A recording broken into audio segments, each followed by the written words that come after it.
One Question is brought to you by Turnkey Search, a top industry search firm since 1996.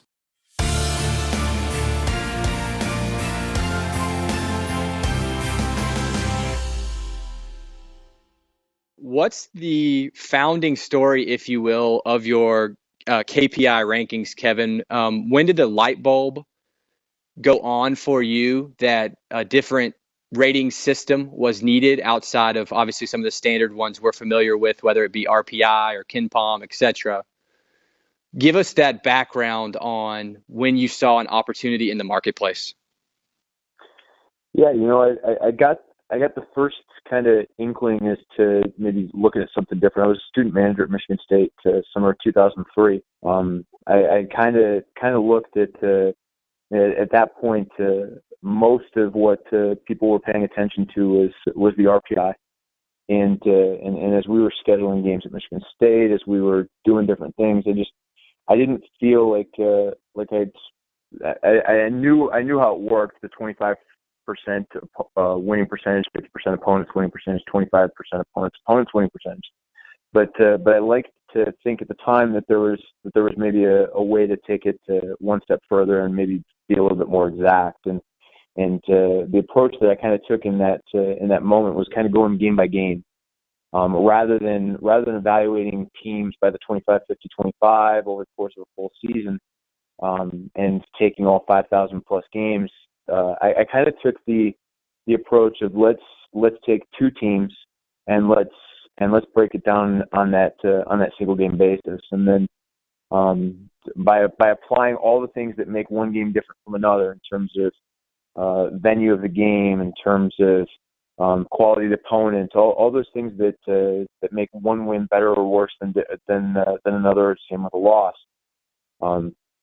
Knowing that those were on a game by game basis, which I go ahead and I sum them up, I divide by games played, and kind of build out from there. And as I was kind of building data from previous seasons, kind of checking, hey, does this work? Does this make sense? I quickly realized that there was some general accuracy to it, and certainly it varied from some other methods, and it didn't always jive perfectly with what was perceived, but that kind of started in 2003, and in my time then getting hired full time at Michigan State, working at the Big Ten Conference, I kind of brought it along, and then kind of took a leap of faith a little bit in the fall of 2013 and put it out publicly for the first time in its full form. And up until that point, I had certainly not been shy about it. If the people internally at Michigan State knew about it, and when people asked, like I'd be able to offer it up, but not many people knew about it in that time period. So once it went out publicly, it's funny, when I first posted it, my goal was to find out if I had something or nothing, and I wasn't quite sure what to expect. And certainly in my real life role at Michigan State, there's some parts that I had to and still have to be quite careful about, just to avoid any appearance of any conflicts of interest. But from there, we're now 3 years in where it's been posted publicly, and people can go online on the Division I basketball side and find out kind of a team's resume from best win to worst loss, and kind of see all those factors. So as of this recording, we don't know who the national champion is yet. I guess that'll play out here in about 3 to 4 hours. You're in Houston, I'm not. You'll see it firsthand. But for men's basketball sport administrators who are listening to this, or ADs who are listening to this, can men's basketball scheduling be quote unquote gamed? Can you construct a schedule according to a myriad of factors and research that strategically give you an advantage moving into the following season?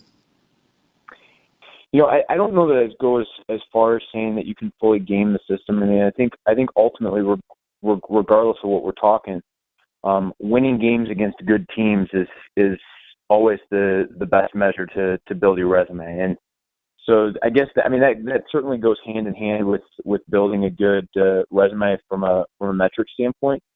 But ultimately the way that you build a resume for an at-large bid, for a seed, whatever it is, ultimately the way that happens is you play good teams, whether it's non-conference or conference.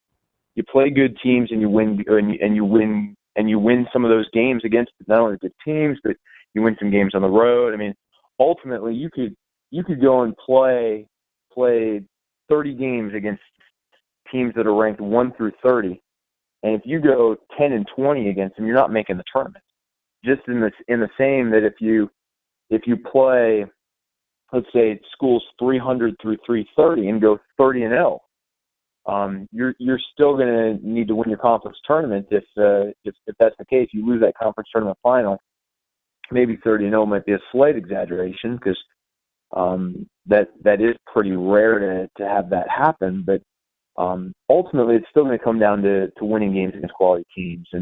And while I think that it's certainly more difficult to game some of these advanced metrics that have kind of come to the forefront more in the last several years, I think we'd be kidding ourselves if we didn't say that there was some level of gamesmanship to it. But some of that is simply that if you play the 50th best team instead of the 250th best team, you're giving yourself more opportunities. So coaches, administrators, making sure that they're being smart about where to present those opportunities is important, but also making sure that you present your team enough opportunities and that you're not banking your entire season on winning 1 or 2 non-conference games that frankly might be your only hope to kind of protect yourself from needing that AQ in your conference tournament.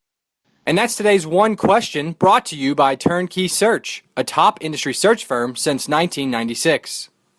One Question is designed to give D1 Ticker subscribers valuable insights on how executive leaders in college athletics think about key issues on their respective campuses, in their departments, or within their leagues and conferences. One Question is brought to you by Turnkey Search, a top industry search firm since 1996.